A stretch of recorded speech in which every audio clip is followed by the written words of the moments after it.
are going to move on to a section called Some Questionable News. And as a reminder, keep continuing to put your questions in the chat. After Some Questionable News, we will go on and do a Q&A, and we'll get some of those questions that you have answered. And so for this section, this is kind of a relatively new section to RCI Science events, where we present different headlines and our panelists have to guess whether they are real or whether they're fake. Important to note, we're not talking about whether the science is real or fake. We're talking about whether the headline was real or fake and existed or was submitted by a news source.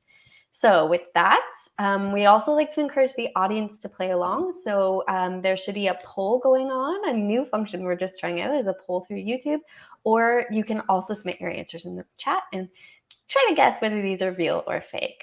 So our first headline is, like a pack of teenagers, Manitoba mushroom explosion fueled by amorous fungi, experts say. Is that a real or fake headline?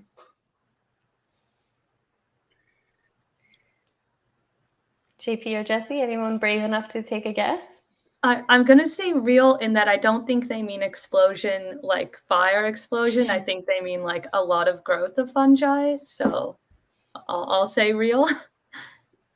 Yeah, I would say real as well. You could have some of the spore discharges are very explosion like the puffballs. If you step on a puffball, it's big explosion, and the height and the range that they can disperse is much bigger.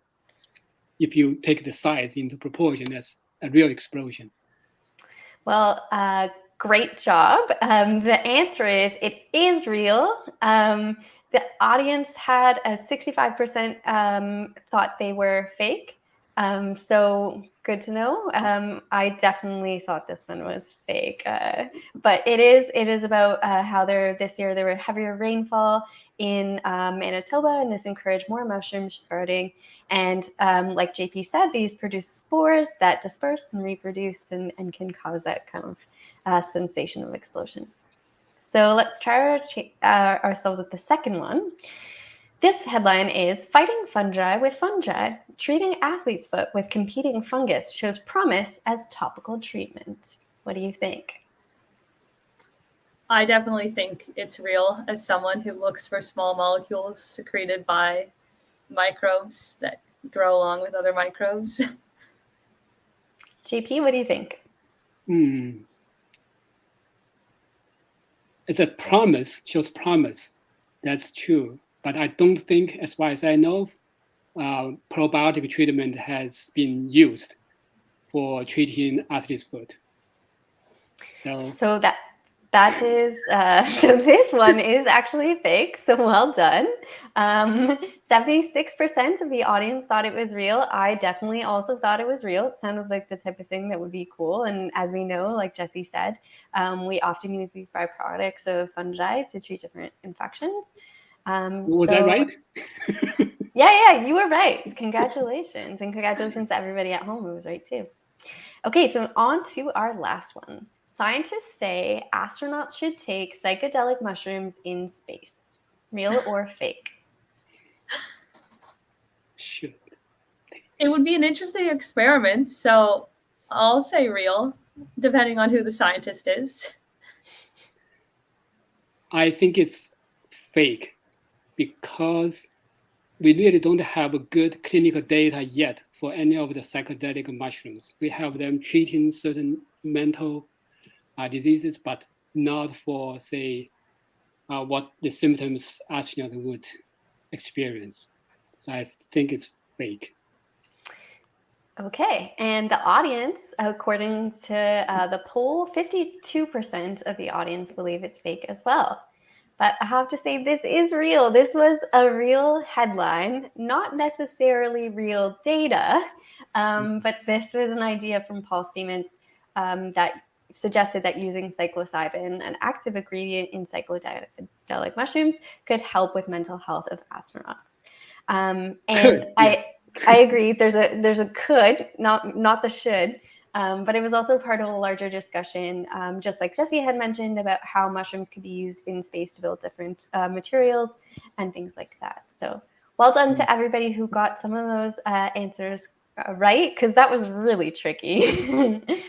A good reminder that sometimes just because it is a headline doesn't mean it's real. And I know that JP, you've been entangled in some questionable news in the past. Can you tell the story behind your research on the Midsummer's Nightmare? Sure.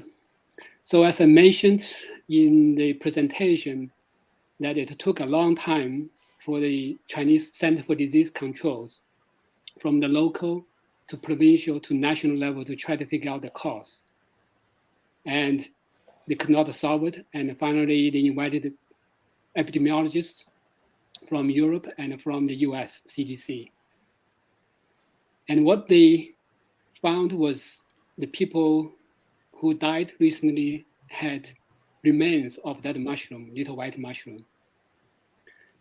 So I thought it was interesting that actually when this happened, the first time I encountered that issue was we were traveling in southwestern China with my host in the Chinese Academy of Sciences and 2 German mycologists. We were collecting mushrooms. And right in the middle of our trip, we were pulled aside to the local Center for Disease Controls to ask us to identify a mushroom that they found. And none of us could identify what that mushroom was. At that time, that was 2006. We did not know. And they have had the sudden unexplained death for 3 decades at least recorded. So we couldn't find. And with a couple of years later, they involved this international team, and the national team suggests that this might be the cause. This is mushroom, and it suggested 2 potential causes associated with this mushroom. One is that it might have a high barium concentration.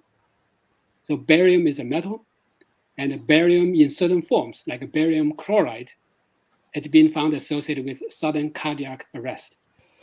So they suggest this might be a cause that this mushroom might be able to potentially concentrate barium from the environment, and then if you eat it, you can get you cause sudden cardiac arrest. The second one was about toxins, but people have been looking at the toxins for 3 years by then, and they were not able to identify the specific toxin. So I went with the idea that we should be able to look at the barium concentration. And we traveled to quite a few places. In one of the trips, we took a whole day, walked about 20 kilometers in very rainy and muddy condition. And by the time we got to the spot, it was very slippery, and we collected a mushroom, 37 mushrooms. So I think we were saying that probably the number of kilometers equals the number of mushrooms. We collected about 37. And we brought them back. And meanwhile, my daughter and the other team members were staying behind because the road was so muddy and they could not drive through.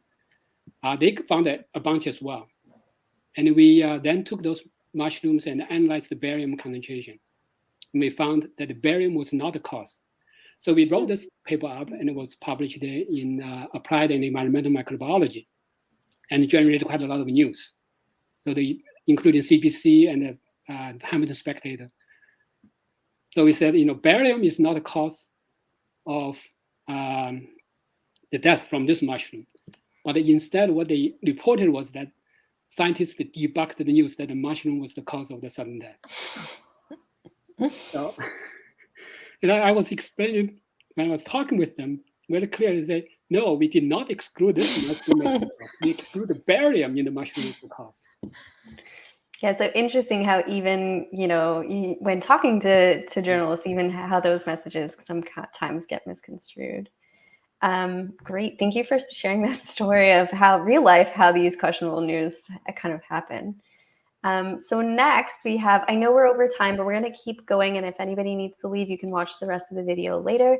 But next we have some questionable news TikTok edition, which is a very, very new session where we are going to have our expert panelists watch a fungi-related TikTok and then guess if the video is true or false. And we'd love the audience to play along as well. So we're going to watch this quick TikTok. Hey guys, it's me again. I'm in Hawaii, and normally we listen to plants, but a lot of you have been asking, what do mushrooms sound like? And I found this really cool piece, it's a tree in this bamboo forest, and there are all these amazing little mushrooms on it. In fact, I even have my plant wave sitting on a mushroom there, which is nice. So let's check this out. Let's have a listen. We have one connected there, and we'll listen to these connected through the tree.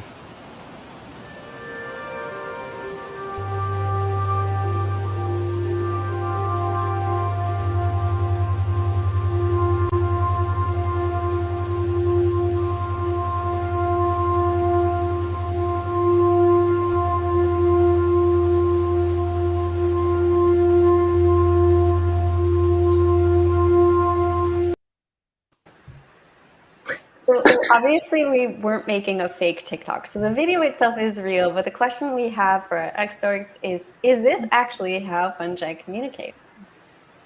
I'm going to say no. No. I'm going to say no too. Perfect. Very relaxing sound, but exactly. And the audience was able to detect that too. 75% said it was fake. So this is actually a technology called plant wave, where they detect slight electrical variations in a plant via 2 electrodes placed on leaves, or in this case, fungi, and the variations are graphed as a wave, which is then translated into music. So it's kind of this artificial idea of this is how fungi are communicating. But it leads to a great question that one of the listeners came up with, which is a system called the Wood Wide Web. Is mycorrhizal fungi form a symbiotic relationship with tree roots that allows trees to warn each other about dangers to them, pests, drought, etc. How does this work? And similarly, how can fungi communicate, and if so, how?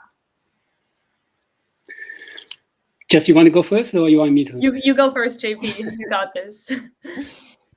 So for trees, the majority of them have ectomycorrhizal fungi and endomycorrhizal fungi. The ectomycorrhizal fungi are those that invade the plant root cells, whereas the endo, they invade the intercellular space of the plant roots. And those fungi have mycelium phase. They grow independent of the plant roots. So the same fungus, when they grow out and spread on the forest floor, they can infect multiple trees and sometimes multiple species in the forest. So they are very excellent transport channels for nutrients and water. They can act as a channel for transporting nutrients from one tree to the other, like including the parent tree and their offspring seedling to help the seedling grow.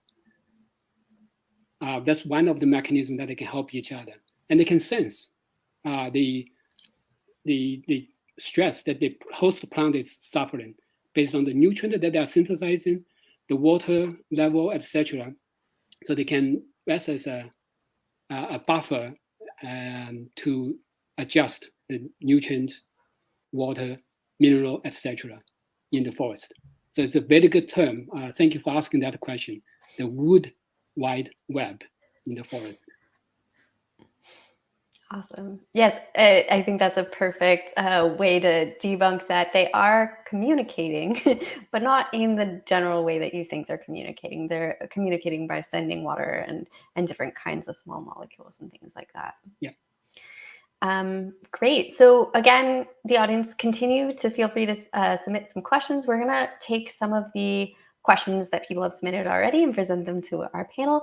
At the end, we will also have a section called Fungi Fancam, where we'll show some mushroom pictures submitted by our audience, and we'll have our experts try to guess what species they are. But first, we'll start with some questions. This one I'll give to JP. How do we estimate how many fungal species there are, and how do we know how many that we haven't found yet? Yeah, that's a very good question. So for a long time, scientists have been trying to guess. And one of the first guesses was based on the ratio of fungi in a forest or in a few forests in England relative to the tree number. So England had about a couple 100,000 trees.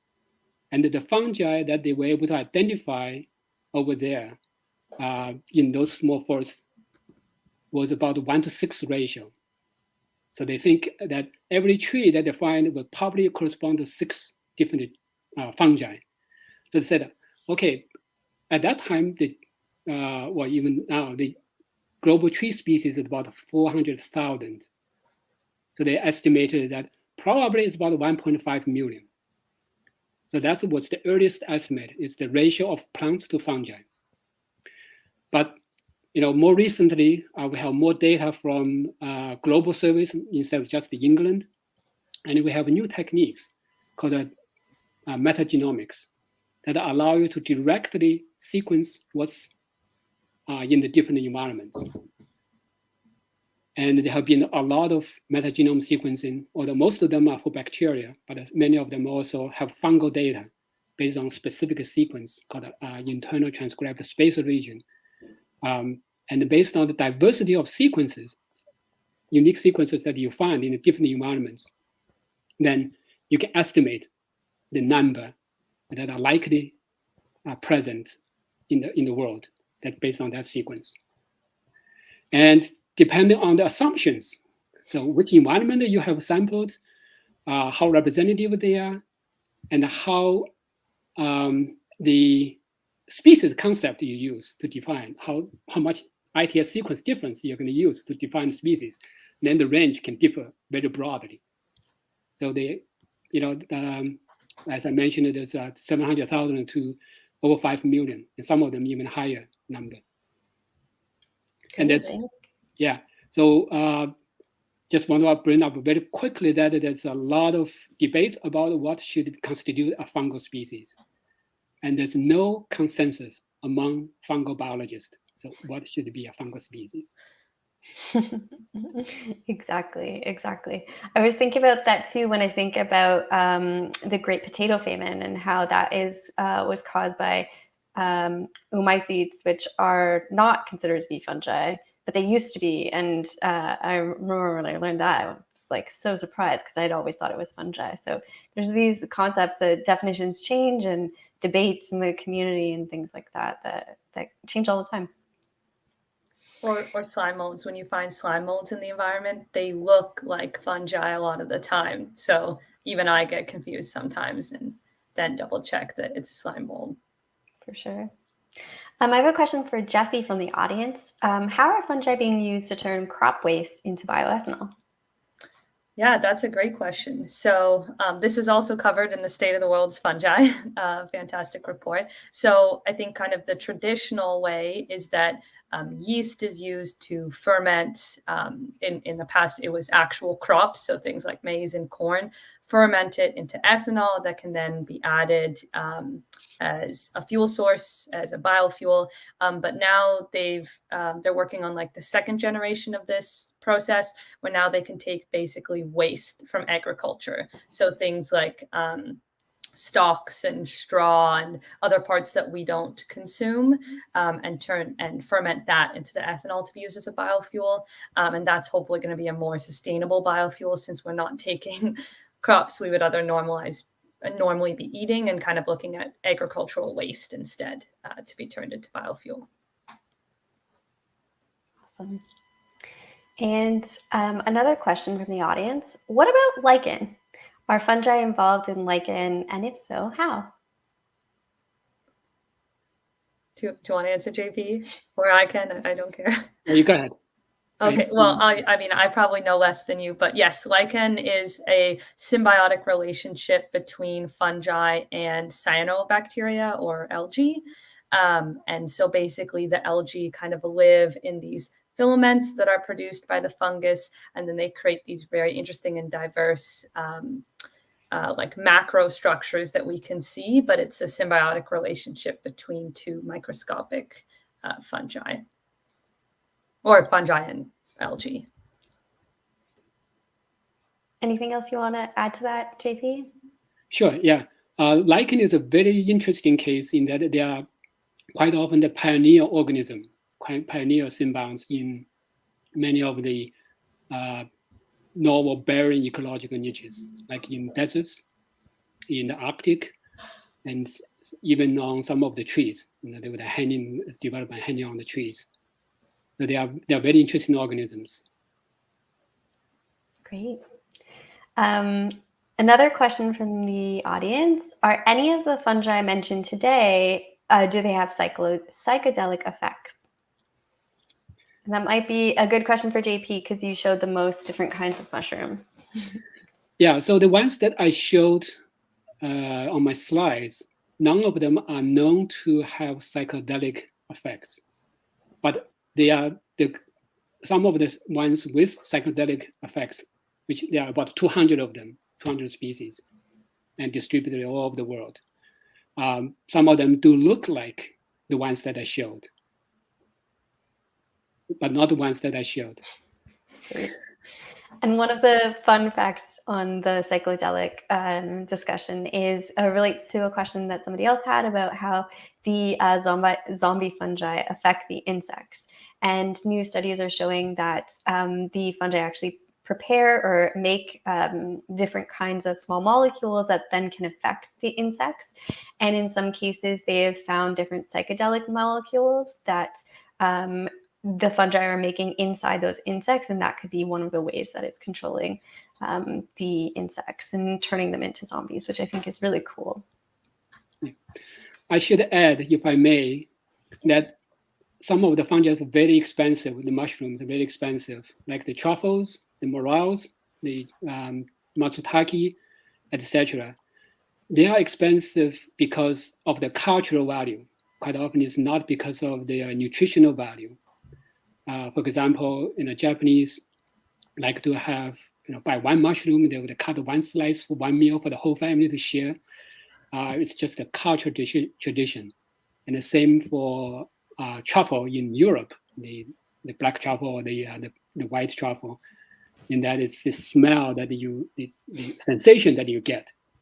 Whether that you consider that as a psychedelic or not, I guess it's different. But I think for people who are eating them, I think they really enjoy them, give them pleasure.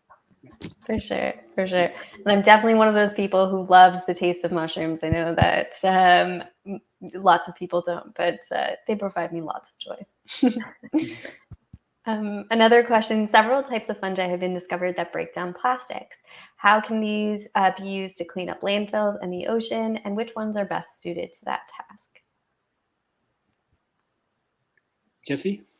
Yeah, I was going to say, I don't know if I know of any specific types, but one of kind of how a lot of fungi grow is that they secrete enzymes into their environment that can break down different components, and then they reabsorb those nutrients. And so that's kind of the basic process of how fungi eat.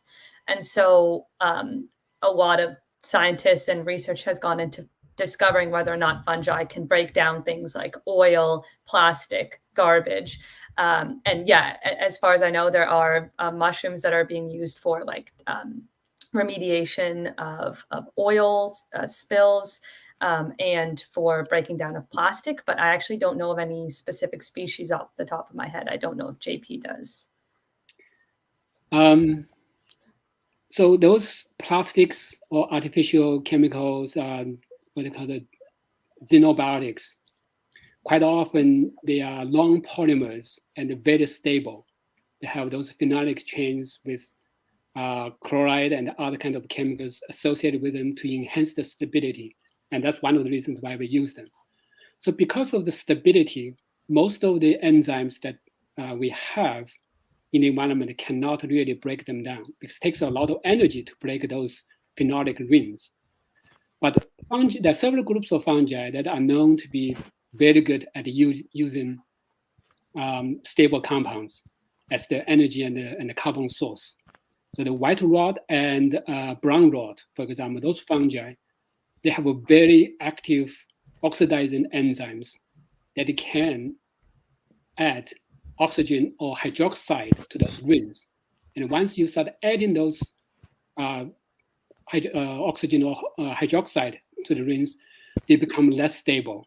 And then the enzymes can come in and cut them, break them apart. And that will subsequently be used by the fungi as carbon or energy source. So they have those kind of enzymes. And we know quite a lot of fungi have enzymes that can break down chitin. For example, many of the wood decaying fungi, they would have those enzymes. And this brings up perfectly a discussion we had last year in one of our events about using mushrooms to create coffins, and so that you can have the decomposition of the human body, and really harnessing the power of the fungi. That's great. Okay. Another question we have is, I think this was related to Joshua's presentation. Joshua mentioned that global climate change has affected the geographic range of various fungi. Somebody has asked, how does that happen? It's a very difficult question. It's a very good question, and I think a difficult question to really answer it very well. But we can glean from the data. So we know that at least from the macrofungi, mushrooms, they're very dependent. The fruiting is very dependent on the climate. For example, why do we see the mushrooms in the fall? Because the temperature is now low and there's a lot of moisture. When we have those conditions, we see a lot of mushrooms. If it's dry or high temperature, they typically do not fruit. So using those conditions, those kind of indicators for fruiting, then we can see how the climate change could potentially impact mushrooms at least on the micro scale level. So if we have more severe droughts, hotter weather, we're not going to see mushroom fruit as much, and the growth probably will also be impacted. And another angle to look at it is through studies of metagenomics, doing global analysis. So there's been a report of metagenomic analysis of global samples, try to identify the fungal diversity, the relationship between fungal diversity and the climate and the soil physiological characteristics. And one of the best indicators is moisture. So the higher the moisture, the more diverse group of fungi you will find. And then we found this in our own survey of the global yeast diversity that we just published in iScience a couple months ago, where we found that moisture was associated with yeast diversity at the global level.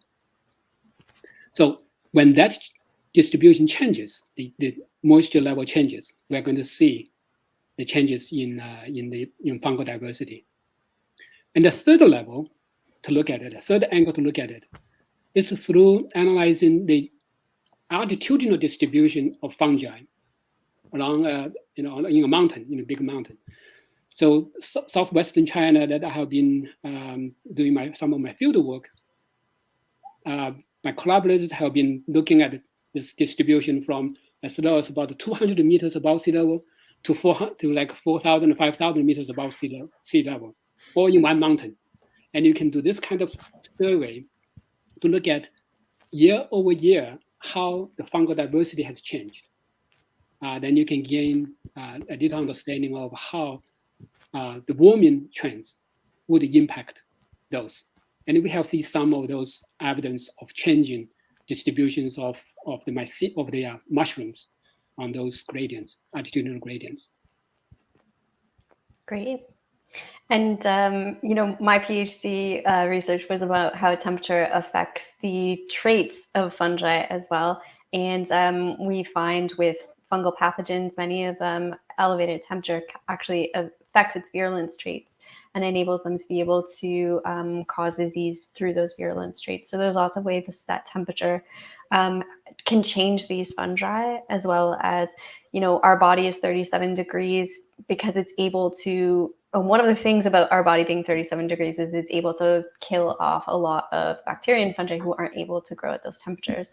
But the growing temperatures of the earth is allowing more of those fungi to be able to adapt to those increasing environmental temperatures, which could mean that there will be more fungal pathogens that will be able to survive within our bodies as well, and therefore cause more disease. So there's lots of different ways where climate change could have an effect on fungi.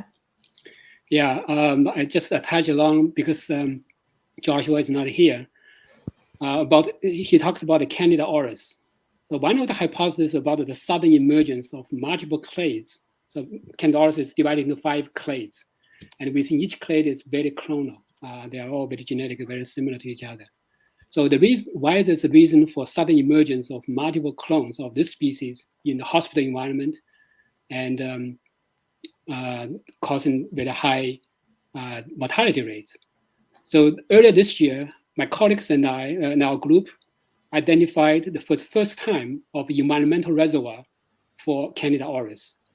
And that was in a very pristine environment in Andaman Island in the Bay of Bengal, which is very traveled by people.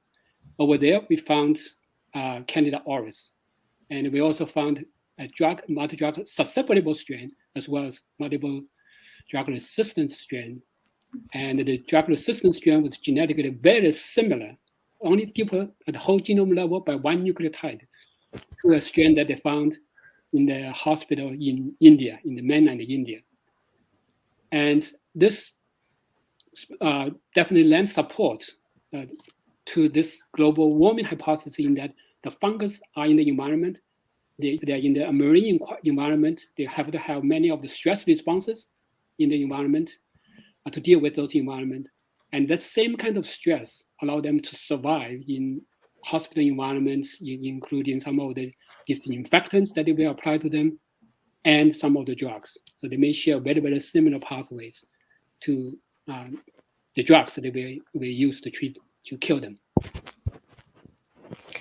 Yeah, absolutely. So with that, we'll wrap up the question session. Thank you to everybody who submitted questions. And if your question didn't get answered, we are so sorry that we ran out of time, but please feel free. I know I'm always happy to, if you reach out on Twitter or LinkedIn, I'm always happy to answer questions. I'm sure other people on the panel would be as well. So feel free to keep that conversation going.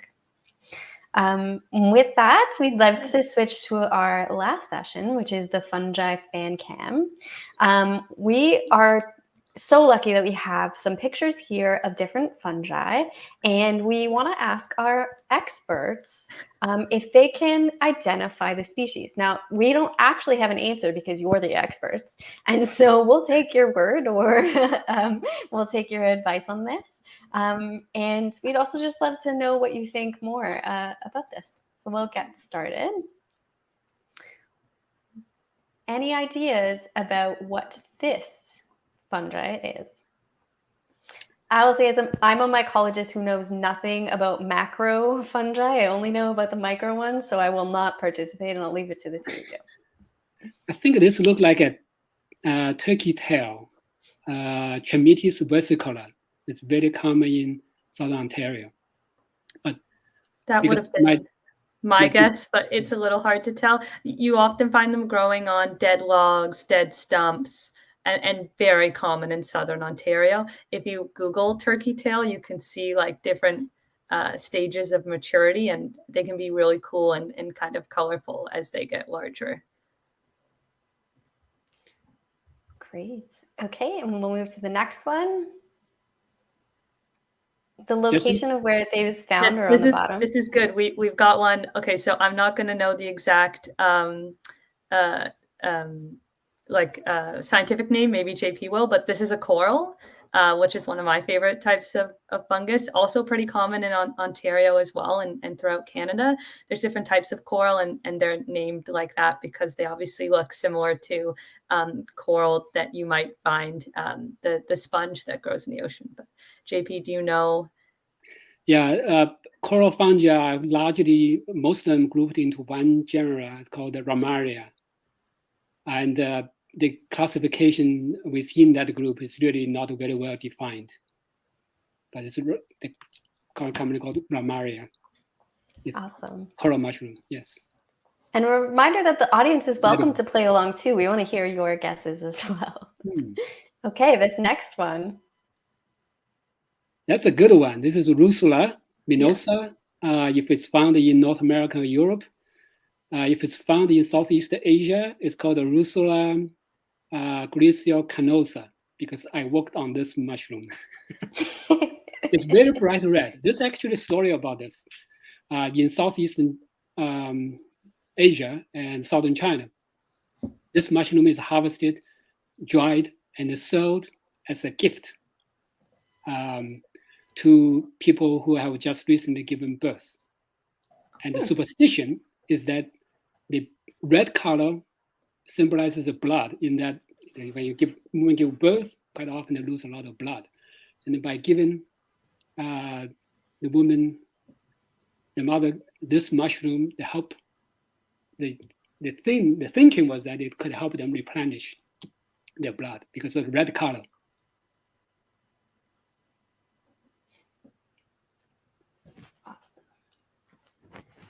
So what do you think about this one? Bear's tooth, maybe? Hericium? Yeah, okay. Yeah. We call that monkey head mushroom with all the messy hair. Yeah, or I think bear's tooth might be another name for it. Mm-hmm. This one looks like something decaying. That's all I can. It's a beautiful color. Yeah, it's cool. I actually don't know. Someone has said hedgehog fungus. Okay, I don't know. Yeah, I think it is. Some of the turkey tail also look like this as well in certain stage. And we can't really see any of the underside. Yeah, it's hard to see. Yeah. If the underside has a lot of hanging threads-like structure, then it looks like a hedgehog, that would be it. Capranus comatus. Yeah, this is what I hoped we'd get. Shaggy mane, inky caps. These are very common, and you see them often on lawns, even just walking in the suburbs. Yeah, I definitely have this one growing on my front lawn. Yeah, there's a bunch in the backyard, and my dog always looks at them suspiciously. Yeah, Boletus. Difficult to say which species. I think it's Boletus. So Boletus is a very large genus, hundreds of species. My collaborator and I recently we published like a 220-some page paper in fungal diversity, describing and sorting out all the species in the family Boletaceae. But still, there's a lot that we don't know, and many of them cannot be recognized based on the morphology alone. Have to use DNA sequences or microscopic structure, microscopic observation to know the name.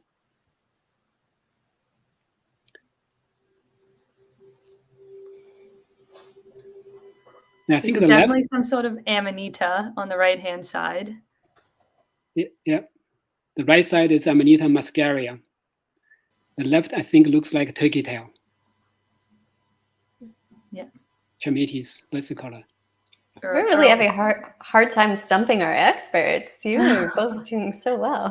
Having a hard time stumping JP. No. So I'm not a fungal taxonomist, as I mentioned earlier. I know the common ones, but sometimes the most difficult ones are the ones that look like it has no really distinguishing feature. Many of these ones over here have quite a distinct feature. Yeah. I think that's another hericium on the left-hand side. So something like bear's tooth or, monkey head. Mm-hmm. And I don't know, honey mushroom, maybe? Yes, you're right. Oh, I think that's what Amanda, I think so. I think that's the one Amanda mentioned, the humongous fungus among us. Yes. Also pretty common, yeah. So on the right, I think it's puffball. Yeah. Right? And maybe not. Oh, but you can see a stipe, like a stalk. So if there's a stipe, it's not puffball. So this is, I think, Chlorophyllum melophytes is a poisonous one on the right. In the middle, it's very hard to see.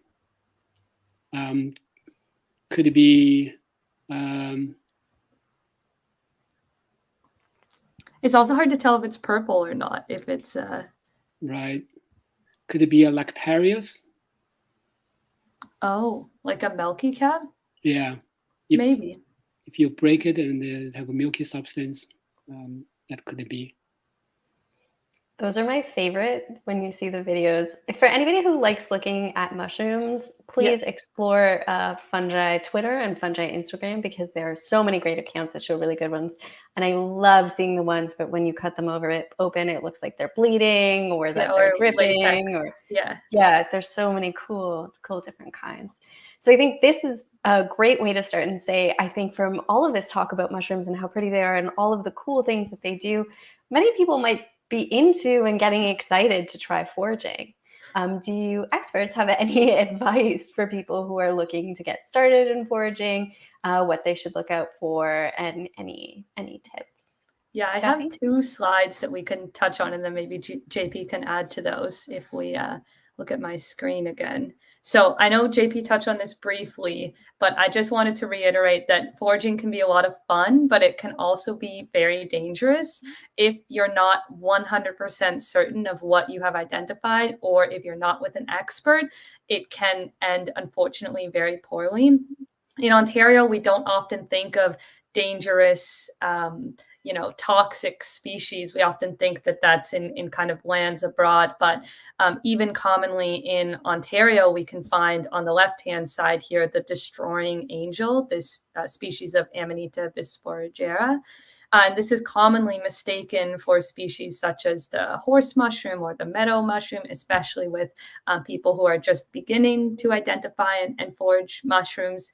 And kind of one of the general rules is that if you see a white mushroom that has white gills and a veil, this sort of veil or skirt that you see, definitely leave it alone. Those are very, very toxic mushrooms that are quite common, at least in terms of Ontario. And so I outlined just a few of the etiquettes that I sort of follow when looking at foraging. I know there's a lot of text here, but kind of the main takeaways are that if you're not 100% certain that a mushroom is edible, just sort of leave it alone and appreciate it. It's something that you have come across, and definitely keep in mind kind of local laws and landowners.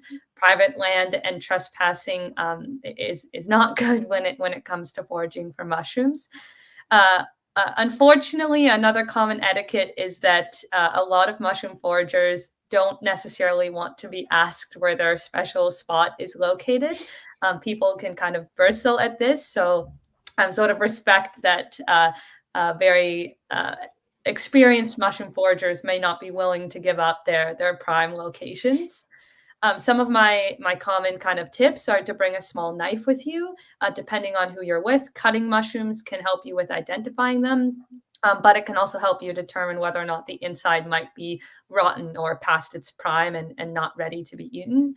It's also really, really commonly recommended that even if you're 100% certain that a mushroom is edible and you're going to eat it, start by cutting, cooking, and eating a very small amount, because you can still be allergic to mushrooms, even if they are edible. Even if you've eaten, kind of your standard grocery store mushrooms, you can still have an allergic reaction to mushrooms that have been foraged. Also, a rule that I follow, but this is not a strict rule, is that if you find a patch of mushrooms, never take more than about 25% of what you can see. This ensures that you don't, destroy an entire patch of mushrooms, and also leave some for any other foragers who might be looking. And of course, if you're uncertain, just leave the mushroom alone. I always find it can be just as fun to spot fungi and kind of guess at what they might be, but not necessarily eat what you found. And I'll let JP add anything that I may have missed there. No, I think those are very good recommendations. Yes, I don't have any more to add. Okay, so thank you so much, both of you, and as well as Joshua, for that. All of the amazing insights you provided today. And the take home, everyone, from today is be careful. Mushrooms are great, but they can also be very dangerous. So if you want to get it started with foraging, please make sure that you're cautious, because there have been an increase in poison control has dealt with a lot of people trying to eat mushrooms that were not edible. So definitely be safe. Yeah, and that applies to your pets as well. There was a recent Hamilton case of a dog eating a poisonous mushroom and died. Okay, yeah, so watch when you're taking your pets on walks as well. Yep. So thank you so much, Jessie and JP, for joining us today. We learned so much. I learned so much from both of you as well. And to Joshua, for even though he couldn't make it and even though he's sick, for still sending a video. We're so grateful for all of you.